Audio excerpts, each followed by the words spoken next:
আচ্ছা, তোমরা কারা আমার মতো লুজ প্যাটার্নের এই কাফতান ড্রেসগুলো পছন্দ করো?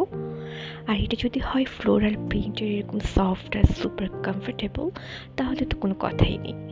সামারের জন্য এরকম লুজ লং কাফতানগুলো একটা বেস্ট অপশন। দেখতে যেমন স্টাইলিশ লাগে, পরতেও ঠিক তেমনই আরাম। আর আমি সবসময় একটু লুজ প্যাটার্নের ড্রেস পছন্দ করি। লুজ প্যাটার্নের কাফতানগুলো পরলে পাকিস্তানি ড্রেসের মতো একটা ভাইব চলে আসে। আচ্ছা, এখন একটা মজার জিনিস শেয়ার করি তোমাদের সাথে। এই যে দুইটা নেইল পেইন্ট, বেসিক্যালি এটা পিল অফ নেইল পেইন্ট। যারা নামাজ পড়ো তাদের জন্য সিরিয়াসলি এটা খুবই কনভেনিয়েন্ট। তোমরা যখন ইচ্ছা এটা অ্যাপ্লাই করতে পারবে, আর যখন ইচ্ছা তোমরা ম্যাজিকের মতো এটা পিল অফও করে ফেলতে পারবে। আর আমি এটা ইউজ করে আসছি লাস্ট 1 ইয়ার ধরে। আমার কেনা কিছু বেস্ট পারচেজের মধ্যে এটা একটা। আমি অনেকগুলো ইউজ করে ফেলেছি, অনেকগুলো কালার আমি কিনেছিলাম, মোটামুটি সবগুলো প্রায় শেষ। দেখো খুব ইজিলি এটা পিল অফ করে ফেলা যায়। আমি জাস্ট দিয়েই তোমাদেরকে পিল অফ করে দেখিয়েছি। তো এইটা হচ্ছে আমার খুবই ফেভারিট রিসেন্টলি সুইচ বিউটির এই মেকআপ ফিক্সারটা। এটা স্কিনে দিলে খুবই একটা গ্লাসি একটা গ্লো চলে আসে।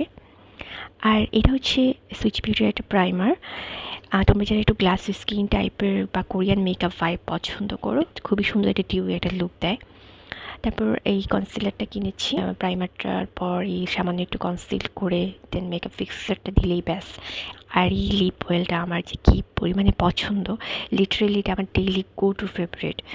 সো আজকের এই প্রোডাক্ট সম্পর্কে তোমাদের যদি কোনো কোয়েরিজ থাকে তোমরা আমাকে ইনবক্সে জানাতে পারো অথবা কমেন্টেও লিখতে পারো। সো আজকের মতো এখানেই, টাটা, আল্লাহ হাফিজ।